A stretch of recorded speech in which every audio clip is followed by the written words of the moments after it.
In this video, I will show you how to fix the Instagram Video Instant feature if it's not showing on your account. First, launch open Play Store or App Store. Now, tap on the search bar.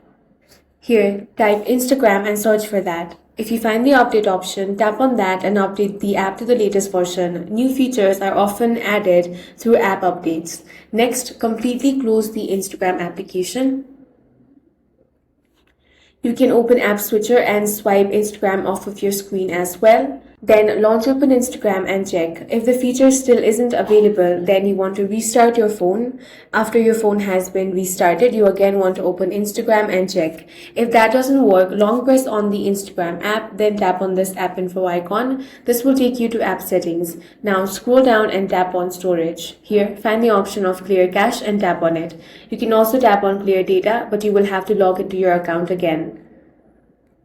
Now open Instagram, tap on this DM icon, then tap on the instant option and then check if you have the video feature over there. If the feature is still missing, then it may not have rolled out in your account yet. Instagram often releases new features gradually, so some users receive them before others. In that case, keep your app updated and check again later. That's all for this video. If you found it useful, make sure to hit the like button and subscribe for more videos like this.